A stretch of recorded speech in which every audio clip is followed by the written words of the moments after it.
다 찾아보셨죠? 네, 하나님의 은혜가 무엇이 있는지 여러분들이 다 찾아보셨을 거라 생각을 합니다. 자, 저번 주 설교를 기억하십니까? 어떤 일들이 있었는지 기억하시죠? 어떤 일들이 있었습니까? 그쵸. 시글락. 예. 큰일이 벌어졌죠. 다윗과 그의 무리들이 아둘람이 서둘러 아벡에서 시글락으로 돌아왔지만 그들이 보게 된 것은 무엇이었냐면 불타버린 시글락이었습니다. 그러니까 그들의 사랑하는 가족과 그들이 애써 지금까지 모아왔던 모든 것들을 다 아말렉이 약탈을 한 후였어요. 그러자 어떤 반응들이 있었냐면 다윗을 따르던 사람들이 분노해서 다윗을 돌로 쳐 죽이려고 했습니다. 자, 이제 다윗은 30장에서 모든 것을 다 잃어버렸습니다. 그동안 애써왔던 모든 것이 다 무너지고 말았습니다. 사실 이제 다윗은 기름 부음 받은 자의 삶을 포기하고 블레셋 시글락이 그의 삶의 전부였습니다. 그곳에서 그의 힘과 그런데 근거가 다 사라지고 말았습니다. 그리고 다윗이 깨닫는 거예요. 뭘 깨닫냐 하면 그전에는 어떻게 해요? 시글락에서의 성공이 그리고 사람들이 자신을 따르는 사람들이 자신의 힘과 용기가 되어질 거라 생각을 했습니다. 근거라고 생각했는데 하나님 없이도 살아갈 수 있구나를 알았는데 그렇게 생각을 했는데 왜냐하면 4년이거든요. 4년 동안 어떻게 해요? 잘 살았어요. 그전과 비교할 수 없을 만큼 사울과 쫓길 때 비교할 수 없을 만큼 잘 살았어요. 하나님 없이도 내가 세상에서 잘 살 수 있구나라고 생각을 했는데 그런데 다 사라졌어요. 다 사라지고 나니까 아니구나. 비로소 하나님만이 나의 힘과 용기가 될 수밖에 없구나를 인정할 수밖에 없었습니다. 이제 그의 삶의 근거가 시글락이 아니라 세상이 아니라 다시금 하나님이 되어진 겁니다. 그리고 하나님을 힘과 용기로 살아가는 자의 마땅한 반응이 그럼 뭐가 되어지냐 하면 어떻게 돼요? 어떤 반응으로 삶으로 이어질 수밖에 없냐면 하나님으로 시작하는 겁니다. 그리고 하나님의 그 결정에 순종하는 겁니다. 그래서 다윗은 어떻게 해요? 그 위기 속에서 우림과 둠밈으로 하나님의 뜻을 묻습니다. 그러니까 생명이 위급해지자 살기 위해 살다기보다는 이제 하나님의 뜻을 묻는 거예요. 묻고 있다라는 것은 어떤 의미가 되어지냐면 하나님에게 맡긴다는 겁니다. 이렇게 해야 합니다. 하나님 이렇게 해주셔야 합니다가 아니라 이제 하나님에게 결정을 구하는 겁니다. 그리고 그 결정을 믿으니까 하나님이 진짜 내 힘과 용기라는 것을 믿으니까 하나님에게 되묻지 않고 그냥 순종해버립니다. 여러분, 세상이 근거라면 세상이 나의 힘과 용기라면 그것은 우리의 시글락이 될 수밖에 없습니다. 그리고 그 시글락은 반드시 우리에게 약점이 될 수밖에 없어요. 움켜잡고 있는 시글락은 반드시 우리의 손 안에서 어떻게 해요? 사라질 수밖에 없다라는 겁니다. 하나님으로 힘과 용기를 얻은 자들은 결국 하나님으로 시작하는 자들 그리고 그 말씀에 순종하는 자들이라는 사실을 다윗의 그 값비싼 깨달음을 통해서 우리가 기억하며 살아간 한 주가 되셨기를 바랍니다. 자, 오늘 본문입니다. 위기의 순간이었지만 다윗은 하나님으로 말미암아 용기와 힘을 얻었어요. 그래서 이제 움직이죠. 사실 여전히 움직였지만 문제가 해결된 것은 아닙니다. 여전히 다윗에게는 위기의 상태예요. 부하들이 지금 다윗만큼 하나님을 믿고 따를까요? 그들 모두 다윗만한 믿음이 있겠냐라는 것입니다. 없어요. 다윗이 어떻게 해요? 구원한 가족을 우리가 되찾겠다라는 구원하겠다라는 말을 듣고 그냥 따라 나섰을 뿐이에요. 그 말은 가족들을 구출하기 전까지는 어떻게 해요? 다윗에게는 위기라는 상황은 여전히 변치 않고 있다라는 겁니다. 다윗이 600명을 데리고 부솔 시내에 이르게 됩니다. 부솔은 시글락에서 남쪽으로 24km입니다. 험준한 산악 지형이라고 이야기를 해요. 24km면 행군 속도로 하면 그죠? 6시간. 근데 산악을 뛰어다녔으니까 몇 시간이 걸렸을지는 모르겠지만 한나절은 열심히 그들이 달렸을 거라 생각을 합니다. 정말 힘들었을 거라 생각을 해요. 군대에서 산악 행군을 해보신 분들은 아시겠지만 여름에 제일 힘든 훈련이 유격훈련이죠. 저희 군대에 있을 때 유격훈련 끝나고 나면 경험해보면 아시겠지만 훈련이 끝나면 손과 발이 다 따로 놀아요. 진짜 힘든데 힘들어 죽겠는데 저희 여단장님이 육사 출신이에요. 육사 출신이 어려운 거는 항상 FM으로 한다는 거. 그래서 매일 유격훈련이 끝나자마자 매일 훈련 끝나자마자 하는 게 뭐냐면 산악국어였어요. 내가 전차병인데 왜 내가 산악구벌을 뛰어야 되는지 모르겠는데 뛰다가 처음으로 정신을 잃어버릴 것 같은 상황이 되더라고요. 그러니까 뛰다가 정신이 점점 혼미해지기 시작하더라고요. 갑자기 집에서 어머니가 붙여주시는 김치전 냄새가 나기 시작하고 막 정신이 혼미해지더라고요. 아마 그들은 그 이상으로 힘들었을 거라 생각을 합니다. 앞서 아시겠지만 아벡에서 시글락까지 3일 동안 강행군이었습니다. 정신없이 왔었고 시글락에 이르러서는 모든 기운이 떨어질 때까지 그들이 울면서 진을 뺐었고 그리고 이제 부솔까지 그들이 달렸습니다. 정말 힘들었겠죠. 그래서 10절에 어떤 일이 벌어지냐면 결국 200명이 낙오해버리고 맙니다. 탈진해버렸습니다. 그들을 남겨두고 다시 부솔 시내를 건너 추격에 임하게 됩니다. 그리고 이건 나중에 뒤에 본문을 가면 문제가 되어지죠. 자, 지금은 다윗은 어떤 마음이었을까? 사실 다윗은 어떤 심정이었을까요? 지금 어디로 가야 할지 사실 모르잖아요.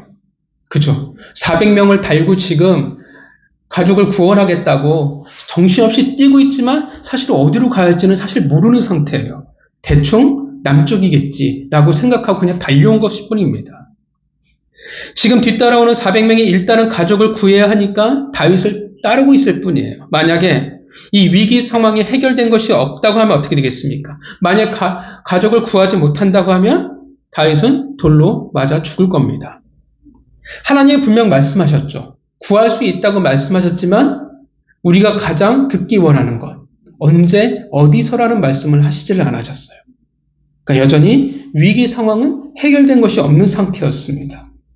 우리도 똑같아요. 이런 게 너무나 힘들어요. 하나님 분명 우리에게 말씀하셨다고 생각했는데 응답하셨다고 했는데 여전히 변하지 않는 현실, 그 상황에 우리는 낙심하고 분노하기도 합니다. 그때 어떻게 해요? 11절. 완전히 탈진하여 쓰러져 있는 애굽 사람 하나를 만나게 됩니다.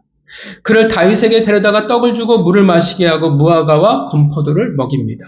왜냐하면 병든 상태에서 사흘 동안 아무것도 먹지 못한 상태이기 때문에 그렇습니다. 거의 죽어가는 상태였죠. 이 구절을 보고 어떤 분들은 이렇게 설교하시기도 해요. 다윗의 이 애굽 사람을 구하는 모습을 보고 다윗의 이런 섬기는 모습 혹은 자비를 베푸는 모습에 대해서 설교하는 분도 계시는데 이건 오버예요. 여러분, 다윗이 왜 애굽 소년을 이렇게 극진히 대접하겠습니까? 다윗이 지금 상황에 발걸음을 멈춰서 사람을 돕고 있다고 하면 남은 백성들이 어떻게 생각하겠어요? 아, 우리 리더는 정말 마음이 착하구나. 정말 남을 잘 섬기겠구나라고 생각을 할까요? 그렇게 생각하지 않겠죠. 그죠? 지금 가족의 생명을 구해야 되는데. 근데 그들도 멈췄잖아요. 그러니까 뭘 말해줘요? 지금 본문 9절은 다윗의 자비로움, 이방인들을 대접하는 그 모습을 보이는 게 아니에요. 당연히 어디로 가야 할지 모르는데 마침 어떻게 해요? 한 사람이 쓰러져 있어요. 노예의 복장이라면 뭔가 혹시라도 생각할 수 있지 않냐는 것입니다.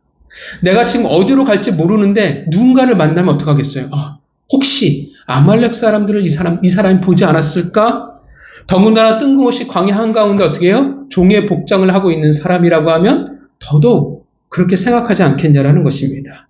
당연히 어떻게 해요? 섬김이 아니라 당연히 살려서 물어보는 것이 너무나 마땅한 거예요. 저도 그렇게 하겠어요. 가끔 성경을 무리해서 해석하는 일들이 생깁니다. 말씀은 말씀이 말하는 대로만. 괜히 그런 위인들에 대해서 과도한 해석이 필요하다고 생각하지 않아요. 그러니까 위인전기를 읽을 때 위인전기의 오류가 뭐냐면 그 사람은 뭐든지 어떻게 해요? 다 특별한 것처럼 모든 행동에 의미를 다 부여를 해요. 근데 사실 그럴 필요는 없거든요. 성경은 성경이 말하는 대로만 보면 됩니다. 13절 애굽선이 깨어납니다. 그리고 기가 막히게도 때마침 아주 적절하게 그는 아말렉 사람의 종이었습니다. 정말 기가 막힌 타이밍이었습니다. 우리가 너무나 잘 알고 있는 하나님의 놀라운 섭리입니다. 다윗이 그 종의 말을 들었을 때 그는 희망을 얻었을 것입니다.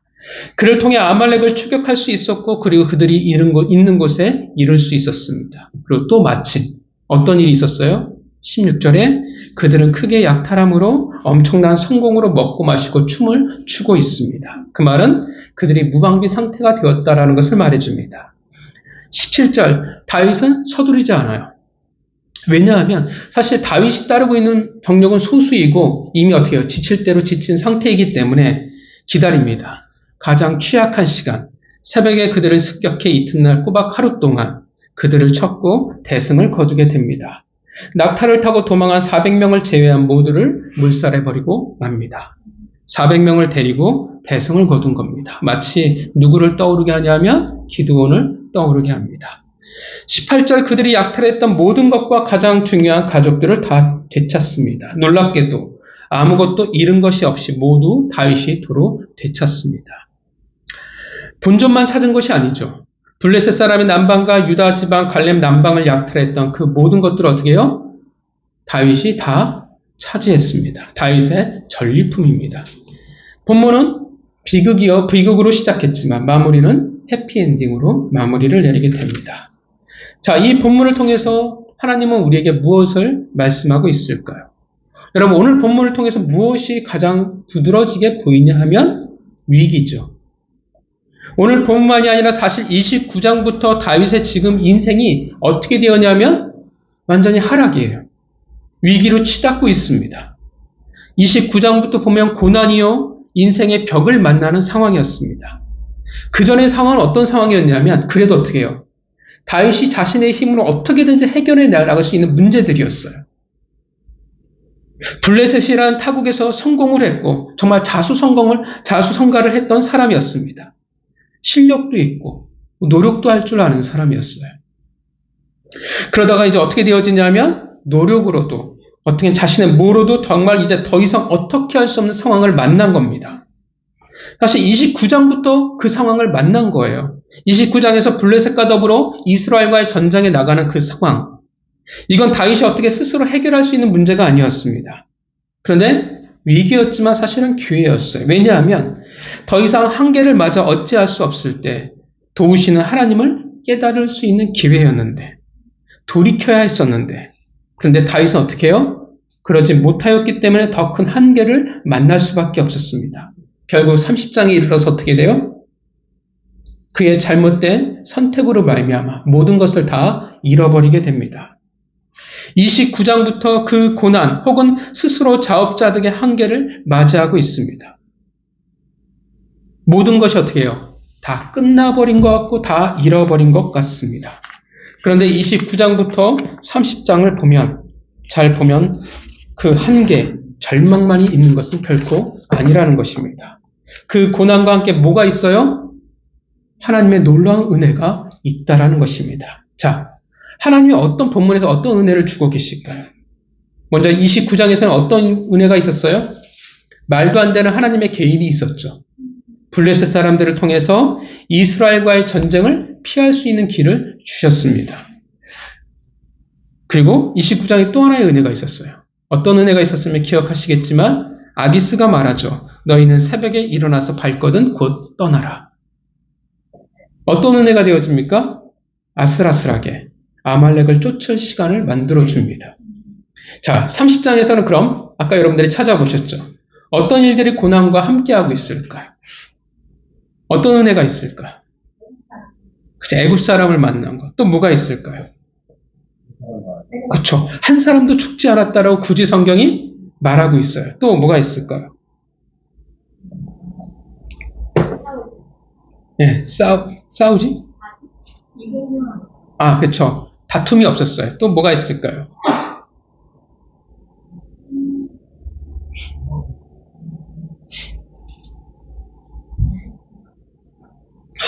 너무 미세한 소리라 저도 점점 귀가 어두워져 가고 있으시라 들리지가 않는군요.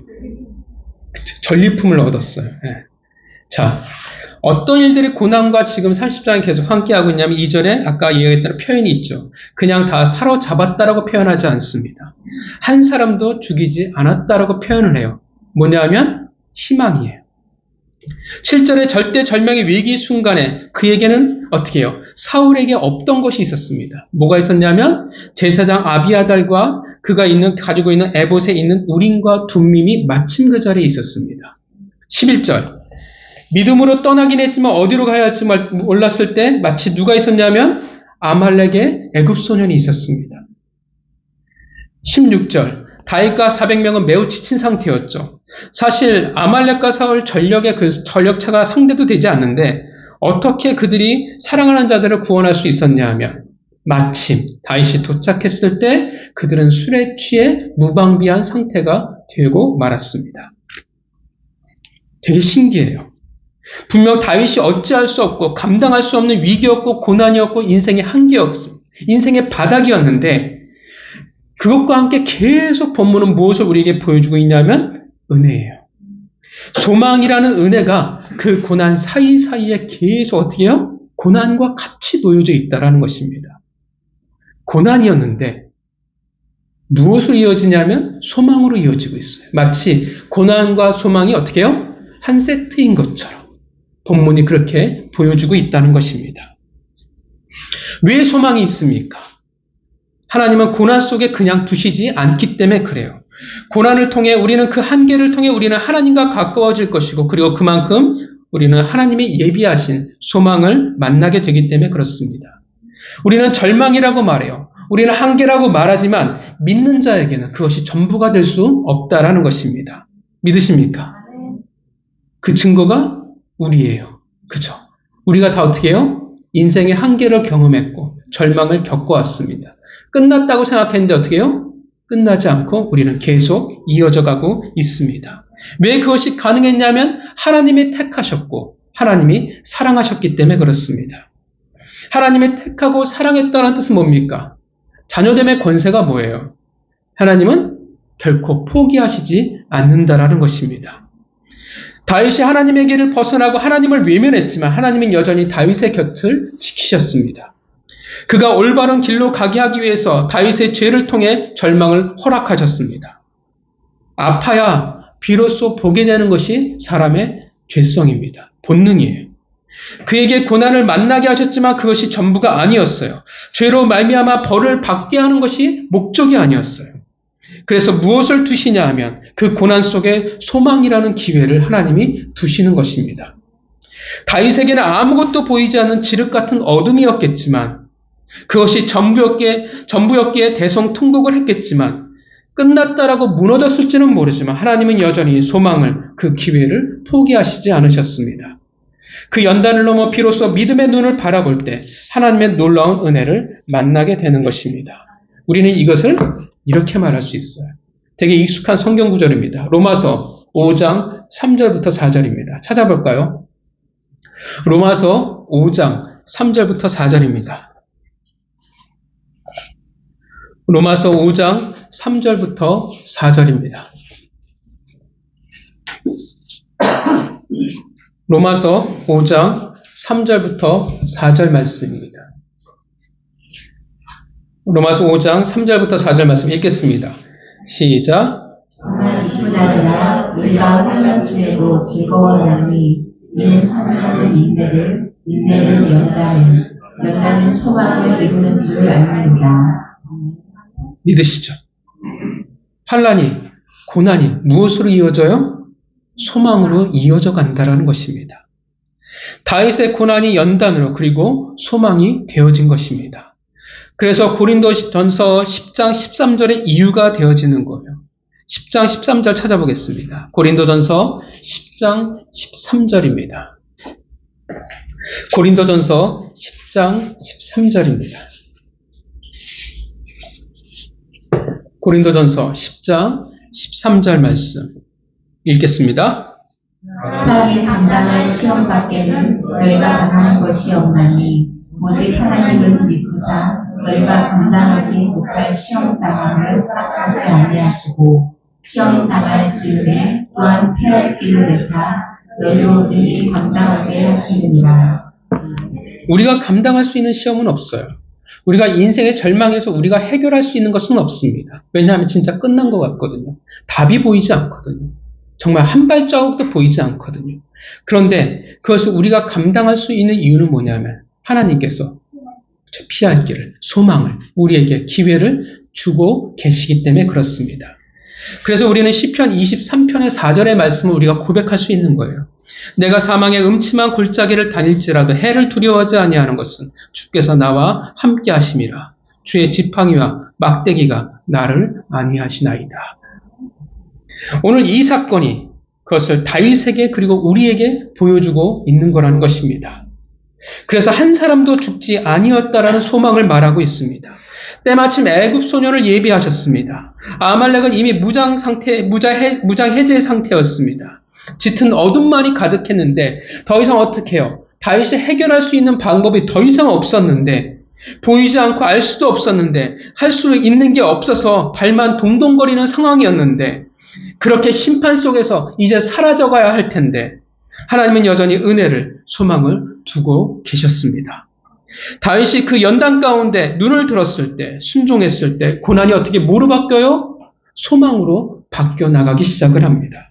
보이지 않았던 그 밤하늘에 소망의 별을 볼 수가 있었습니다. 믿으십니까? 그런데 왜 우리는 그 소망을 만나는 것이, 느끼는 것이 어려울까요? 하나님이 여러분들을 사랑하시는 것을 믿으십니까? 작아지는데? 아니, 그건 작아지면 안 되는데. 여러분들을 포기하지 아니하시는 것을 믿으시죠? 그런데 왜 우리는 자꾸 고난 속에서 약해져 갈까요? 왜 하나님이 준비하신 있을 거야라고 하는데 저 사람에게 있는 것 같은데 왜 나에게는 없는 것 같을까요? 왜 느끼지 못할까요? 우리에겐 중요한 것이 있어요. 믿음이라는 것이 정말 중요합니다. 그런데 이 믿음이 어떤 믿음이어야 되냐라는 거예요. 이렇게 설명할 수 있습니다. 우리는 이 소망이라는 것에 대해서 착각을 해요. 여러분, 소망이라는 것은 과연 무엇일까요? 우린 이런 질문을 할 수 있거든요. 왜 내 문제는, 내 인생을 해결이 안 될까? 나는 여전히 왜 힘들지? 나는 여전히 왜 답이 없지? 하나님이 소망을 주신다는데 감당치 못할 시험을 주시지 않는다는데 왜 나는 한계를 살아갈까? 왜 난 안 될까? 난 아무리 둘러봐도 왜 소망이 보이지 않을까? 왜 그럴까요? 여러분의 경험상 왜 그럴까요? 경험해 보셨잖아요. 왜 그럴까요?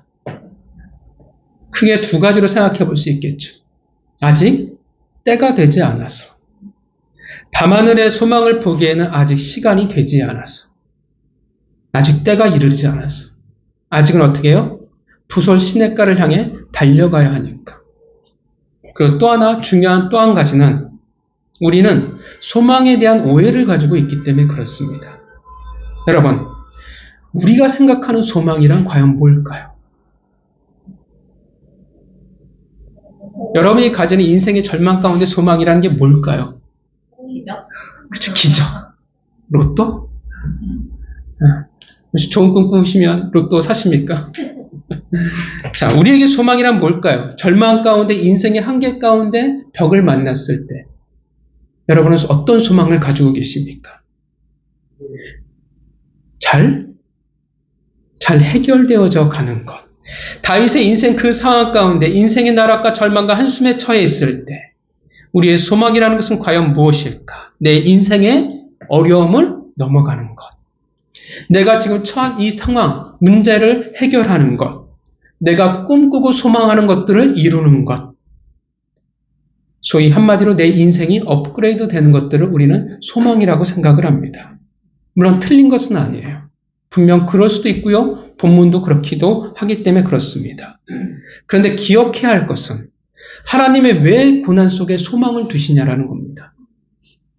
왜 소망을 두세요? 목적이 있다라는 거잖아요. 다윗에게 왜 소망을 주셨습니까? 인생 역전하라고? 간절한 너의 소망을 이루라고? 이 위기 상황에서 벗어나라고?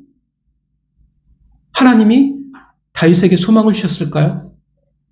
어떻게 생각하십니까? 아니죠.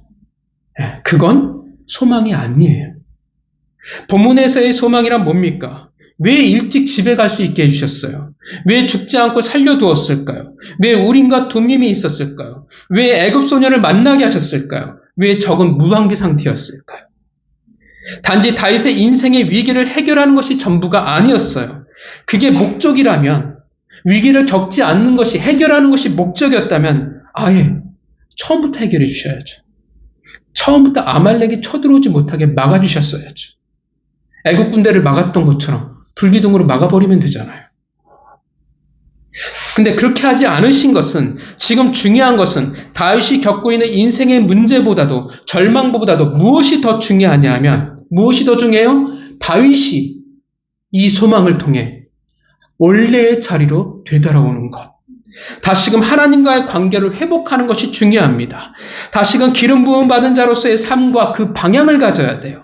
다시금 하나님과의 관계를 회복하기 위해서, 함께하기 위해서 무엇을 주고 계세요? 소망을 주시는 거예요. 내 소망이 중요한 게 아니라 하나님이 주신 소망이 중요하다는 것입니다. 그래서 소망은 어디로 우리를 인도하는 것이냐면, 내가 정말 평생 잘 먹고 잘 살고 내 성공과 내 안정과 내 위로와 내 인생의 문제 해결에 내 소원의 방향이 있는 게 아니에요. 우리의 소원의 방향은 어디에 있냐 하면 반드시 어디게요? 하나님에게로 인도하는 거예요. 하나님을 향한 소망이라는 것입니다. 소망은 내가 꿈꾸는 것, 내가 꿈꾸는 것을 보게 하는 게 목적이 아니에요. 그래서 때로는 그 하나님이 주신 소망이라는 것이 내가 원하고 바라는 것, 기대하는 것과 다를 수가 있어요. 하나님은 소망이라고 예비하셨는데 내가 보기엔 어떻게 해요? 그게 무슨 소망이야? 고난이지, 광야지, 절망이지. 그게 어떻게 나에게 소망일 수 있어? 라고 생각한다라는 거예요. 내가 원치 않는 소망을 만나게 하시기 때문에 어떻게 해요? 우리는 하나님이 주시는 고난 가운데 소망을 몰라요. 소망을 보지를 못해요. 그래서 하나님은 어떻게 하세요? 이 문제를 해결하길 원하는데 해결이 아니라 오히려 그 소망을 통해서 다른 방향으로 하나님이 이끌어 가시기도 한다는 것입니다. 그래서 하나님을 향한 소망인데 단지 내 소망을 바라보는 것이 전부인 사람들은, 목적을 잊어버리고 소망만을 기대하는 사람들은 실망할 수밖에 없어요. 소망이라고 느끼지 못해요. 받아들일 수가 없어요. 그래서 그들은 하나님이 예비하신 소망을 만나기가 너무나 어려워요. 소망이라고 느끼지를 못해요. 그래서 왜 내 인생은 이럴까밖에 말할 수밖에 없어요. 물론 수준이 아직 아기와 같기에 혹은 하나님의 계획과 맞물려 있기에 소원이 이루어질 수도 있습니다. 내가 꿈꾼 것을 하나님이 이룰 수도 있어요. 그러면 제일 좋아요. 그것만큼 좋은 게 어디에 있겠습니까? 하나님과도 친해지고 내가 바라는 것도 이루어지고 정말 누이 좋고 매부 좋고잖아요. 그런데 늘 그런 것만은 결코 아니라는 것입니다. 오히려 하나님이 우리를 자라나게 하기 위해서 혹은 돌이키게 하기 위해서 또는 연단하실 때 내 소원과 하나님이 주시는 소원이 다를 때가 있습니다. 그 소원의 차이를 통해서 어떻게 해요? 하나님과 나의 간극을 우리는 돌아볼 때가 있어요. 보여주실 때가 있어요. 진짜 내가 가진 것이 하나님을 향한 믿음인지 아닌지를 보여주실 때가 있습니다. 그래서 소망이 아니라 그냥 절망처럼 느껴질 때도 있습니다. 그 하나님에 대한 신뢰, 믿음이 없다면 우리는 내 소원을 주장하는 이들이 될 것입니다. 하나님이 주시는 소원에 관심이 없어요. 그러니 하나님과 친해지고 함께하는 것이 사실 무슨 큰 의미가 있겠습니까? 그들의 기도는 과연 무엇이 있겠습니까? 여전히 시글락에서 하나님 잘 살고 싶어요. 하나님 시글락에서 다시금 재기할 수 있도록 도와주세요. 하나님 시글락에서 내가 겪고 있는 이 인생의 문제를 해결해 주세요. 해결해 주시면 하나님 제가 헌금하겠습니다.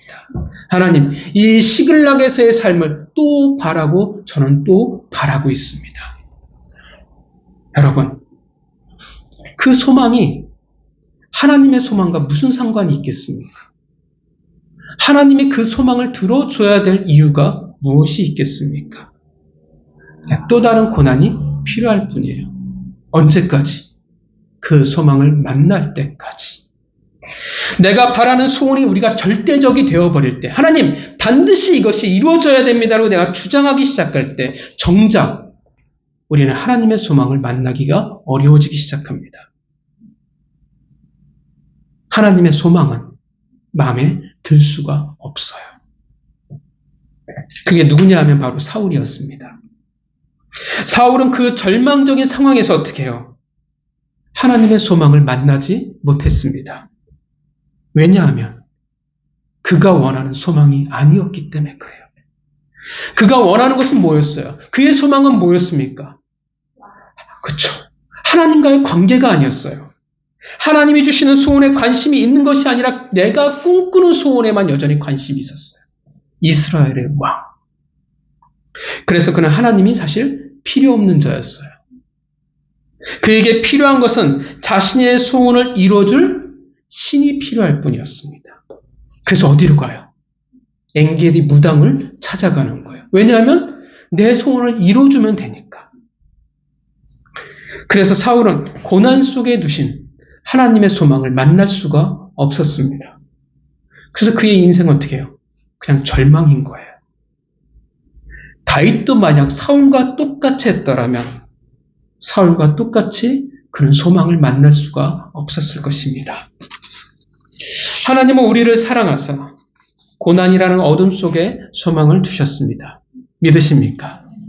우리가 죄를 지든요, 우리가 하나님에게를 벗어나든 하나님은 당신의 사랑을, 우리에게 향한 당신의 사랑을 포기하시지 않습니다.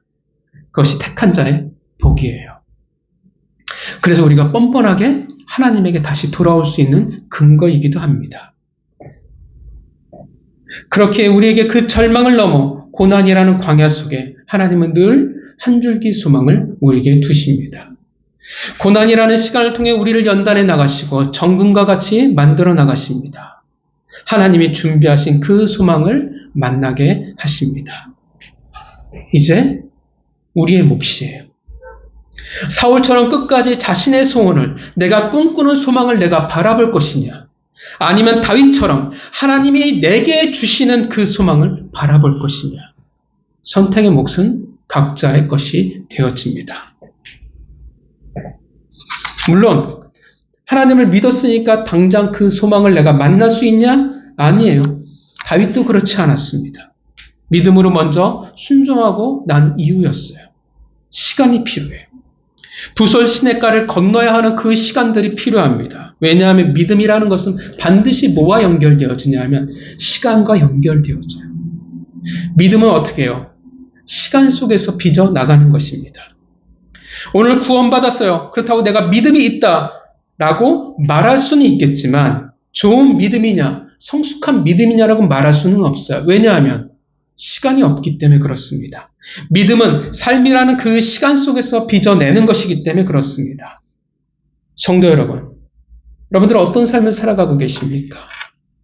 겪어왔든 또 지금 겪고 있든 우리는 삶의 고난과 절망을 경험하며 살아갑니다. 여러분의 인생의 뒤를 보면 굉장히 많잖아요. 그죠? 얼마나 많은 계곡들을 굽이굽이 여러분들이 넘어오셨습니까? 그 시간들을 어떻게 버텨오셨습니까? 우리가 왜 겪어왔는지, 왜 겪어야 하는지 우리는 잘 몰라요. 죄의 대가일 수도 있고요. 나의 잘못된 선택일 수도 있고, 그것이 성숙해 나갈 수 있는 길이기 때문에 그럴 수도 있습니다. 명확한 것은 우리는 잘 모르지만 우리는 쉽지 않은 인생의 시간을 걸어왔고, 또 분명한 것은 인생이 쉽지 않은 시간들을 우리는 걸어나가게 될 것입니다. 그 절망의 깊이에서, 그 절망의 한계라는 그 벽 앞에서 우리는 얼마나 많은 몸부림을 치게 되는지 모릅니다. 다윗처럼 그래서 대성통곡하고 우리는 진을 뺄 때도 있습니다. 하나님의 놀라운 사랑과 그 은혜, 그 깊이와 넓이는 참 멀게만 느껴지는데 고난 속에 겪게 되는 그 절망의 깊이와 넓이라는 것은 왜 그리 가깝게 느껴지는지 모릅니다. 그래서 우리는 종종 그것이 전부인 것처럼 느끼고 좌절합니다. 그러나 하나님은 여러분, 우리를 포기하시지 않습니다. 항상 고난보다도 더 큰 은혜와 소망을 예비하고 계십니다. 우리는 그 사실을 믿어야 돼요. 믿으면서 시작을 해야 합니다. 모르겠는데요? 보이지 않는데요? 그래도 믿으세요. 그리고 그렇게 살아가야 합니다. 순종해야 합니다. 그러면 내 소망이 아닐지라도 하나님의 소망은 반드시 그곳에 있습니다. 여러분, 깊은 어둠 가운데 걸어가고 있다면, 세상의 모든 소망을 잃어버린 것 같다면, 이제는 그 이루실 하나님의 소망을 기대하며 살아가시기를 바랍니다. 이제는 내 소망을 바라볼 때가 아니라, 하나님이 내게 주시는 소망을 바라볼 때가 되었구나라고 여러분 생각하셔야 됩니다. 어려울 때 내 이루고 싶은 소망이 전부가 여러분에게 되어지진 않았으면 좋겠습니다. 내 소원과 내 유익에서 그치지 마세요. 하나님이 이 시간을 겪게 하는 그 목적을 여러분이 생각하셔야 합니다. 더 쉽게 생각하면 여러분, 어떻게 내가 이 고난을 통해서 하나님과 가깝게 되어질까를 한번 여러분 생각해 보셔야 돼요. 어떻게 이 고난을 통해서 하나님이 원하시는 모습이 될까? 어떻게 하나님과 막힌 담을 내가 허물 수 있을까? 아프면 당연히 낫게 해달라고 기도하는 게 맞아요. 그렇게 소망하는 것이 당연해요.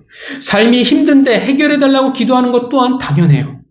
물론 신앙의 수준에 따라 더 고급하게 기도할 수도, 그 상황 속에서도 하나님을 헤아릴 수도 있겠지만, 그렇다고 구하는 것이 무엇이 문제겠습니까? 소망하는 것이 무엇이 문제겠어요? 문제는 이거예요. 다만 그게 전부가 되어질 때가 문제예요. 주세요, 해결해 주세요, 낫게 해주세요가 전부가 아니라 여러분, 그 소망의 목적이, 방향이 온전히 내가 되는 것이 아니라 하나님이 될 수 있도록 방향을 틀어야 돼요. 고민해 보세요. 하나님의 소망은 반드시 어떻게 해요? 하나님과 연결되어질 수밖에 없어요. 하나님의 목적이 있을 수밖에 없어요. 단순히 내가 잘 먹고 잘 살고 잘 해결되는 것이 소망의 전부가 될 수 없어요. 나의 병듦, 나의 어려움, 삶의 희망이 없는 것, 삶의 어려움들이, 그러면 그 소원이 어떻게 하나님으로 연결되어질 수 있을까? 내가 어떻게 하나님과 가까워질 수 있을까? 내가 하나님과 멀리 있다면 어떻게 이 소망을 통해 다시 가까워질 수 있을까?